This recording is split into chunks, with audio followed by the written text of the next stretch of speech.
Great news, Oscar fans. We now have a real horse race for Best Picture. The Irishman just pulled even with Once Upon a Time in Hollywood in Gold Derby's expert predictions after The Irishman had its world premiere at the New York Film Festival on September 27th. I'm Daniel Montgomery, and I'm joined by Susan Wloszczyna, who has been tracking the Oscar odds. So, Susan, tell us about this big change and just how close the race now is.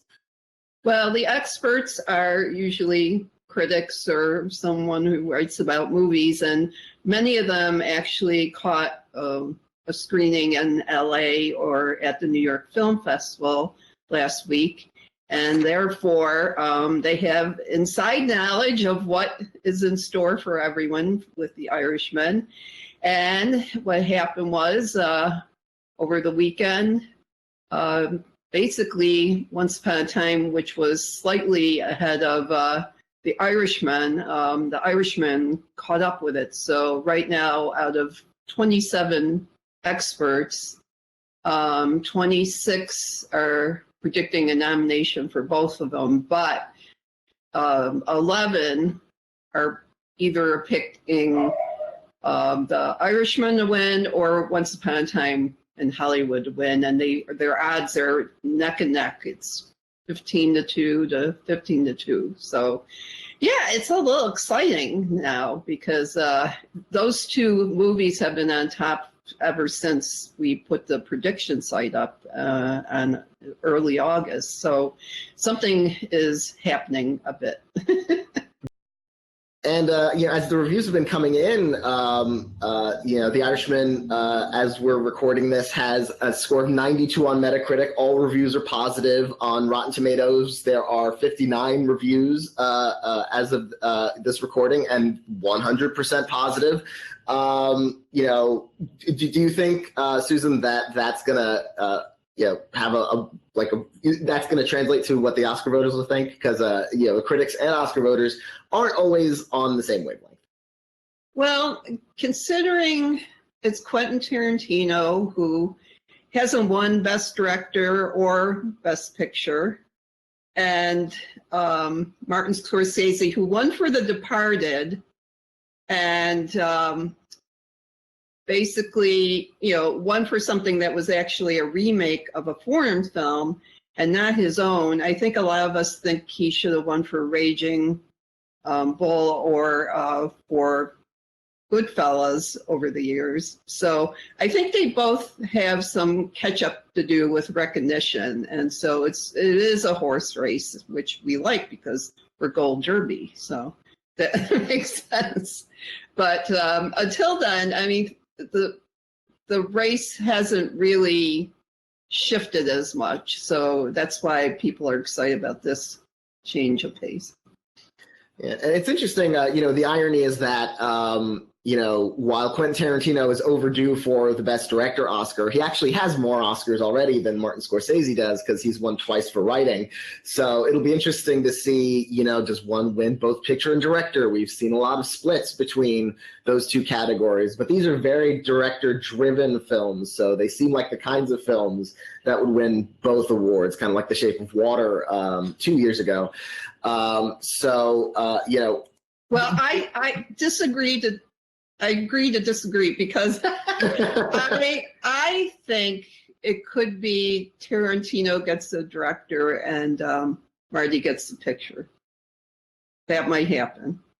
Yeah, I do also think it is a little early to go all in on either or, but Scorsese, it took them so long to give him an Oscar that I feel like the Academy will not bat an eye at potentially giving him a second one, especially if the reception is this good. And if it continues to be this good as it opens in limited release November 1st, and then a few weeks later, it streams on Netflix. But let's find out what our fearless leader, Gold Derby editor-in-chief Tom O'Neil has to say about whether The Irishman is really out front. Is this early hoopla just kind of much ado about nothing, and it's kind of just not going to go the distance, or do we have a real front runner here, Tom? What do you think? It's too early to say that, of course, but we have a real race forming. Yes, up till now, if you look at our odds charts and our graphs at Gold Derby, you'll see that initially, by the way, the Irishman was out front when we first started making predictions the first week of August across the site. The experts didn't pipe in until slightly a week or two after that. And then you'll see that the Once Upon a Time in Hollywood pretty much stayed out front. Occasionally, the Irishman would bump up and tie it and then drop down again. But what's happened with this latest breakthrough is the surge for it now is we have a dead heat. And what I find fascinating about that is in the past, sometimes when we've had this kind of division early on in the Best Picture race, for example, Birdman versus Boyhood, it stayed that way. And then for most of the race. And so we have to ask ourselves, is it going to stay that way here? But here's what else we're learning. And that is, what movies do they love? Do the film industry insiders actually feel an emotional investment? And that's what happened to us last year, of course, when Green Day won. And Green Book, I'm sorry. Green Book.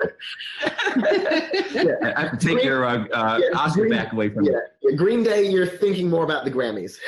I know. But anyway, I mean, just the movies that people love this year are things like Beautiful Day in the Neighborhood and Jojo Rabbit, and Parasite has this strong rooting factor. And we're seeing some real definitions take place here. Yeah, and it's it sort of does remind me, this is Scorsese in epic mode. We saw him doing that with Gangs of New York, got a lot of nominations but didn't win. And then The Aviator, he probably came even closer to Best Picture, but Million Dollar Baby ended up beating him at the end. And it was a similar kind of, one of these has passion and the other one is this great technical achievement. So it'll be interesting if something like a Jojo Rabbit ends up being the one that tugs voters' hearts, or if the Hollywood factor of Once Upon a Time in Hollywood is what really gets voters passionate. And I also wonder what the Netflix factor is going to be, because Roma came pretty close to winning Best Picture, although we didn't see what the vote totals are from the Academy, of course, but it won Best Director, it won Foreign Film. Green Book beat it for Best Picture, but it might have come pretty close to that top award. I wonder if the Netflix factor hurt it, like maybe backlash over if this is a streaming film and not an actual motion picture, whether that hurts the Irishman. What do you think? Or maybe whether it helps it, because think about this.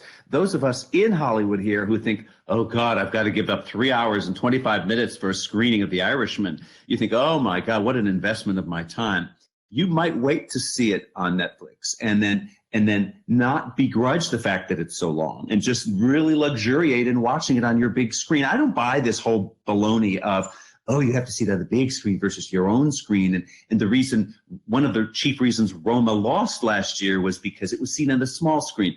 I know that's the prevailing wisdom, and it may very well be true, but I don't believe it.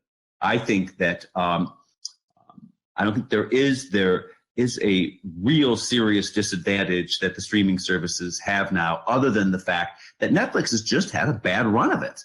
They still haven't won a series award at the Emmys. They've won Best TV Movie, but they still haven't won Limited Drama or Comedy Series. And they certainly have top-notch professionals there running the campaigns. But I think we're focusing on the wrong thing here. I think that there is no Netflix factor. I think people are rooting for the whole streaming service to succeed. It's the future. And just as we've seen Hulu and Amazon do so well at the Emmys in the top categories with breakout shows, I don't think Netflix is going to face a backlash either. Also, Roma won cinematography. So if people were watching on a small screen, it didn't destroy the... Oh, there you go. Oh, that's a great point, Susan. Thank you. Yeah. Hammond told me the other day, and I think he may be right here. This is our new test as Oscarologists. He said he believes that Bohemian Rhapsody came in second last year for the Oscars, based on his conversation with voters on the ground here in Hollywood. and that Roma came in third. And the reason might be, to a large degree, the fact that it was also nominated for foreign film. That clearly hurt. And that wasn't a factor at BAFTA, where Roma won Best Picture, and they have a different ranking system. They don't have a ranking system; they have a plurality vote. All of those tea leaves. I think after this year's Oscars and Steven Spielberg kind of came out campaigning against Netflix movies competing at the Oscars, and so I've looked at that and think, is there a kind of, are these purists in the Academy going to be upset at Netflix for any reason? And then I also start to wonder, especially looking at a year like this, it's like, well, who is Netflix actually hiring? They're hiring Martin Scorsese. They're hiring Alfonso Cuarón. They're hiring, and all of these incredible movie artists. And even in series, you've got people like David Fincher, doing House of Cards and Mindhunter. So, not just the fact that Netflix has that kind of snob appeal already, but also the fact that basically if you're in the Academy, there's a decent chance that Netflix has written at least one of your paychecks in the last few years. So it certainly is an outlet for people to make film and TV and, content that sort of crosses those boundaries between film and TV. So I think there might be a silent majority out there who really think Netflix is the wave of the future and willing to embrace it. Here's the Best Picture lineup for the top 10. Susan, I'm going to come to you in one second. This is the new breakdown as of yesterday. We're recording this on Wednesday morning, October 2nd.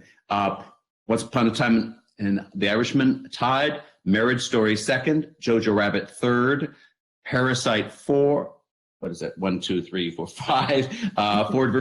Ferrari 6, Little Women, Beautiful Day in the Neighborhood, The Farewell, and 1917. The one change other than the Best Picture tie that has happened in the past week, in the previous week, was the fact that Parasite and Ford versus Ferrari flipped positions, so that it's Parasite moved up to 5 and Ferrari dropped to 6. Susan, you've observed changes in other categories since the last week, in for example. Right. Well, Al Pacino was sight unseen. The Irishman was in third for supporting actor, and right now I think Joe Pesci, this is among the experts, he is in 6th.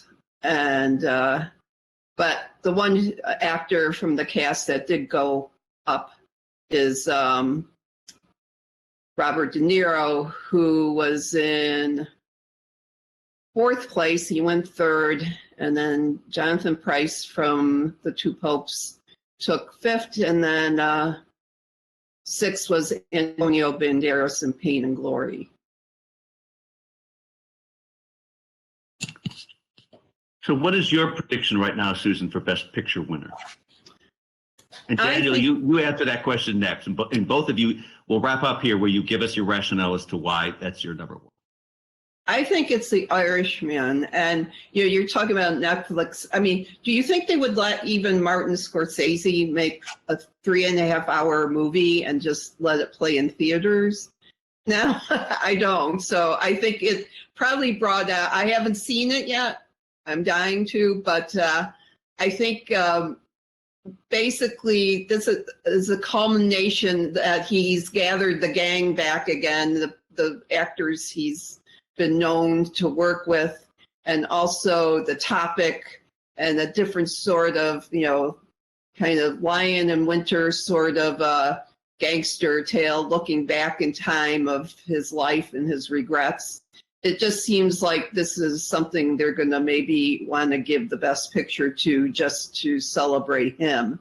And, in Quentin Tarantino, similarly, I mean, he has an actor who's aged a bit and isn't in his prime anymore in the middle of Once Upon a Time in Hollywood. And so there's some, you could make the same argument about Quentin Tarantino too, to kind of, this would be like a career win in a way, thanking him for doing what he has done to Hollywood.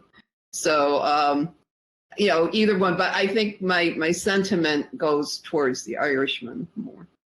Yeah, I've got The Irishman on top at the moment.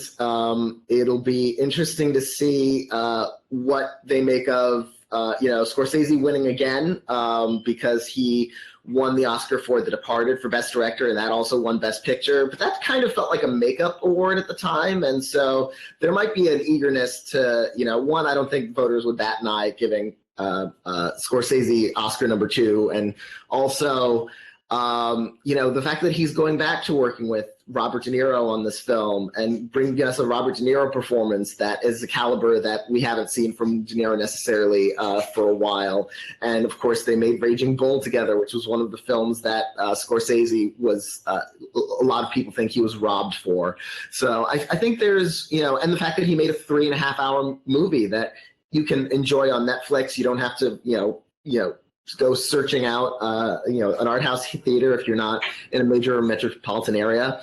So I really think that things are moving in The Irishman's direction. It's just a matter of whether it doesn't just engage the minds of voters, whether it engages their hearts, because they really need that kind of emotional investment with the film for it to win. Where do you stand now on Tom? What was your #1 for Best Picture?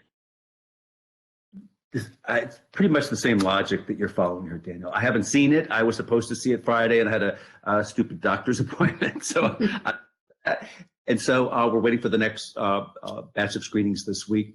So that's what I'm looking for. It's already got this. The Irishman already has this sense of event, a sense of being special, a sense of being bigger than all the other movies. And it's a statement, and it's a tribute, an homage to classic Hollywood filmmaking, and it's the comeback. It's all those wonderful things. But unless it taps that emotion, then it's not going to win. And what I was very, very intrigued by talking the other day with a member of the Hollywood Foreign Press Association is he had said there are 15 minutes in this movie, which he has seen, said there are 15 minutes in this movie that just grip you so strong emotionally. He said you could isolate it. I don't know what he's even talking about, but he said you could basically isolate it from the rest of the 3 hours and 10 minutes. And he said that those 15 minutes will just win. They're apparently near the end, will just win you over in a great, wonderful emotional sweep. And that's how you win an Oscar. Let's wrap up here, Daniel. Tell everybody how they can join this conversation with their questions. Yes. Thank you, Tom, and thank you, Susan, for joining me, and thank you, everyone, for watching. We will be taking your questions for future podcasts. You can send them to us on Twitter at Gold Derby. You can send them to email to me at daniel@goldderby.com, and we will be monitoring those different streams, and we'll answer your questions, your hot questions about this year's race, and anything else you'd like to know about where we stand on past races, even, and until then, you can make your predictions at goldderby.com. Where, because your predictions that made by our users, thousands of users already making their Oscar predictions, those are what move the needle on the odds that we've been talking about right now from week to week. So let us know what you think there, and anywhere you can get a hold of us. So until next time, thank you very much, and we'll see you then.